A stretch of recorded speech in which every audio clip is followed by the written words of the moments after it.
What are you tired of getting blamed for? Having false memories. My whole life I'd be talking with my family and start telling a story. They would always say, "I don't remember that. I think you making it up." It would happen all the time. It wasn't until I got older and started having photo evidence about my stories and having other people to back me up that I realized I always remember way more details than most people. Anyway, when I was at uni I helped out my friend with her psych degree and I got to complete memory tests. Turns out my visual and episodic memory is better than most people's. It was quite nice letting my parents know that. Not caring about family or the idea of family. I don't love my parents, nor my siblings. I grew up in a household where we were essentially just roommates who never talk past the occasional "can I borrow your charger" and whatnot. We don't even eat dinner together. Why would I care about people I have zero emotional connection with? I just don't get why I am blamed for being cold, hurting your parents' feelings, ungrateful, tearing your family apart when this is the way I grew up. Sure, you have a lovely family. Good for you, but don't expect someone in a totally different situation than you to feel the same way. Edit. Grammar.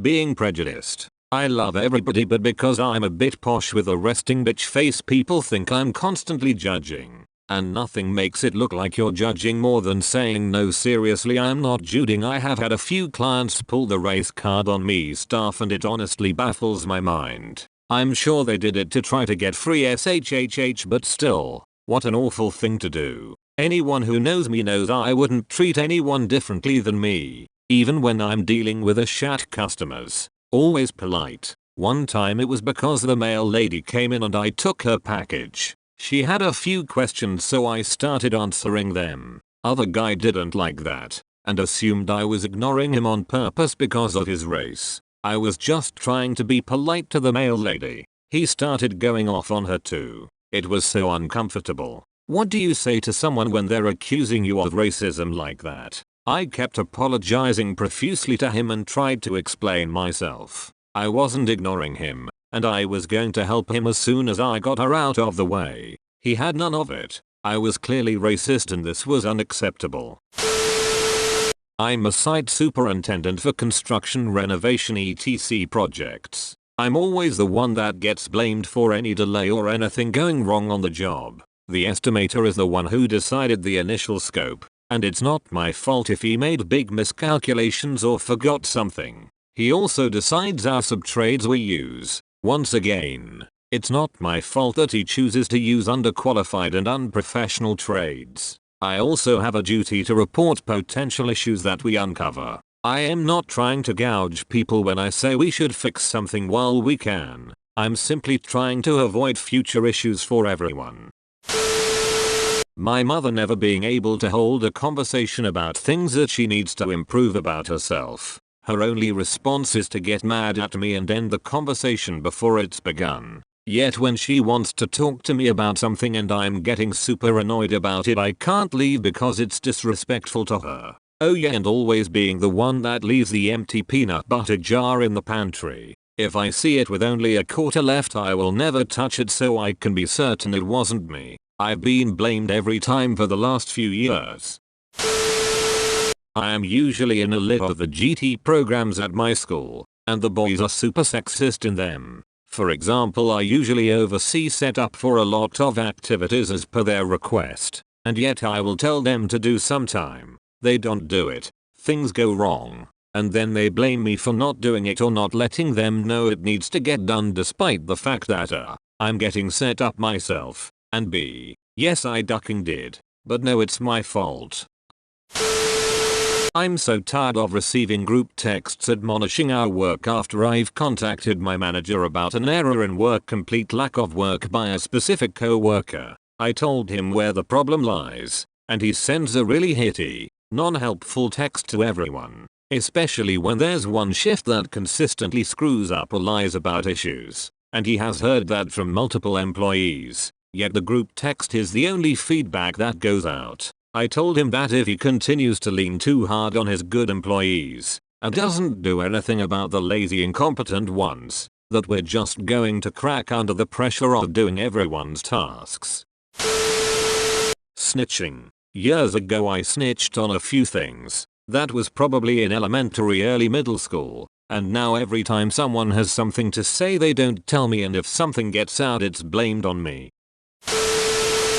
The problem that I can't find a job. My parents done it a lot unless my brother have now the same issue. I live in quite a large town in Central Europe, near my country capital. Almost all jobs transferred in there years before, especially in my master degree area. I wait with my GF to move into bigger city as soon as this mess with pandemic is over. Ugh, this. I have had before the pandemic. One kind of unstable freelancer job and another kind of unstable job. I've been actively looking for a more stable job to help support my artwork for a long ass time, and older people don't believe me when I say that they straight up don't reply to you anymore. Like, I'm 24. I know how to apply for jobs and I've had several jobs in the past. It's not my fault if I apply for 100 jobs and they don't even give me the dignity of a rejection. I can't go knock on doors because they don't care and will tell you to apply online. This happens to so many of my friends, here in America at least, and yet we are still blamed for the companies having unrealistic expectations and or an unwillingness to hire people who are actually qualified because they don't want to pay a cent over minimum wage. It's beyond frustrating. There's only so much I can do here.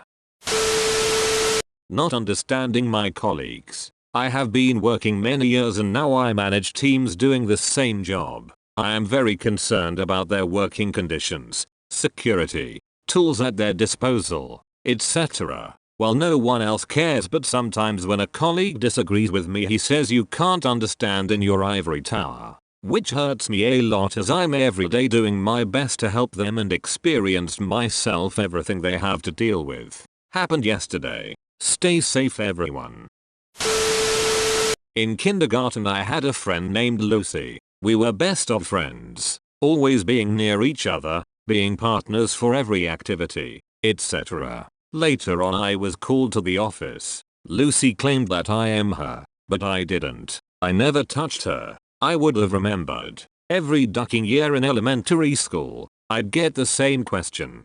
Did you touch her? Are you sure? The worst part is this man is close to my family. He would come to the house and remind me of this incident. Still ask me if I touched her. I even had ducking policemen come to my home a few months back. I'm 17 now. Mother, did you molest her? Eating all the food. I live with my parents, 17 BTW, and with my younger sister. Anytime our family goes through a lot of food in a short period and my sister blames it on me. She thinks because I'm growing a lot it is a good lie. Well, my parents raided her room. They go through all our stuff about once a year to see what we need to get rid of and get more of, and guess who had ducking moldy ass bowls and SHHH in every crevice of her room. Yay.